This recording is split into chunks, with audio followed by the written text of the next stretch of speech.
Hi guys, congratulations on the series. I am absolutely addicted already and just loved it. And I'm, to start with, I think the first sentence you see on screen on the first episode saying this is based on real people that existed. How much did you know about these people? I'm going to start with you, Erin. How much did you know about these women, basically, in the Victorian era who were... I knew nothing, honestly, and so that was the in for me. I wanted to be a part of it from the minute that I found out that, one, just reading the script, it's such a brilliant script, but then when you find out that these women were real and they really did do these things, I just wanted to be a part of it. I didn't care who I was. I just wanted to be one of the 40 elephants. So yeah, I knew nothing, and it was incredible to just completely dive in and really kind of rummage around in there and figure out who they were as people, not just the bare bones of they did this then, they did this then. It was a really special experience, kind of them bringing them to life. It was.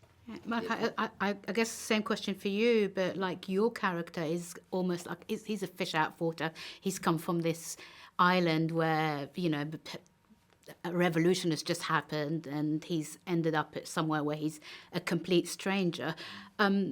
Did you read up a little bit more on people who are under those same circumstances around that time? No. You did. Okay. No, I didn't. I mean, what I did do when I went to Jamaica, just before we started filming, I spoke with people. So my reading was speaking, essentially, and I spoke with people that were Maroons. I spoke with historians that knew a lot of history about that time period. I had an understanding of some of the things that went down in Morant Bay Rebellion and everything, and Paul Bogle and what he was doing, but I wouldn't say it was like really, really in depth. So I learnt a lot. And I was really excited to learn, but it wasn't from so much of a reading basis in terms of that history specifically. I was just really fascinated by Hezekiah and this man who had been through, at least in our story, had been through, you know, that Morant Bay Rebellion, and yet still was able to dream about becoming a lion tamer. Do you know what I mean? Even the fact that he could dream, you know, he wasn't just like defined by his circumstances, and he dared enough to leave that island and go all the way to London in the 1800s to pursue a dream with his best friend. It's like, that's the fact that that actually happened is just beautiful. Do you know what I mean? But it feels like magic to me. Staying on Hezekiah, you did a Jamaican accent all the way through it. Gave it a go, Was there a sort of a dialect coach with you, or was it something that you knew how to do already? A bit of both. My family come from Jamaica, so it's something that I've grown up around my whole life, but also I had a dialect coach because I was born in London. And going to Jamaica was part of that as well for me. But I had an amazing dialect coach, Hazel Holder. He also worked with me on Small Axe, which was a project I did, and that was a different accent, but still from the Caribbean. But she's incredible.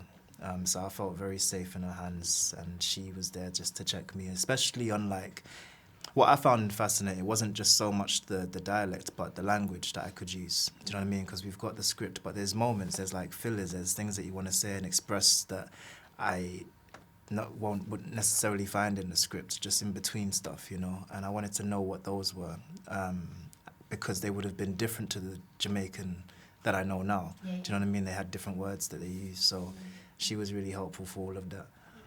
Stephen, I know that you're the kind of actor who likes to research their characters to start with.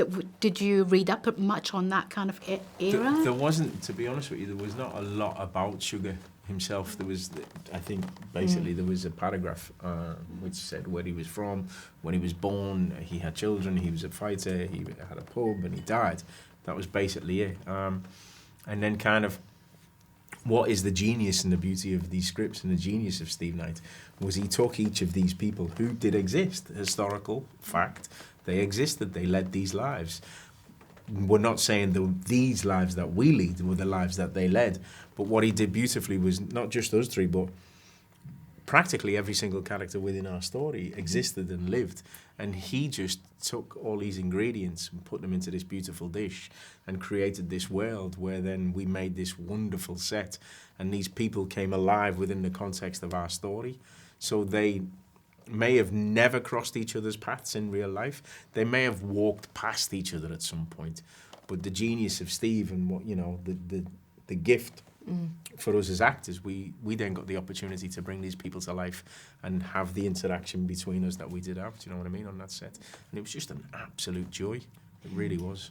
Ladies and gentlemen, you're watching Hey You Guys! Hey, you guys! Hey, you guys! Hey, that's what they all say. Hey, you guys! Hey, you guys!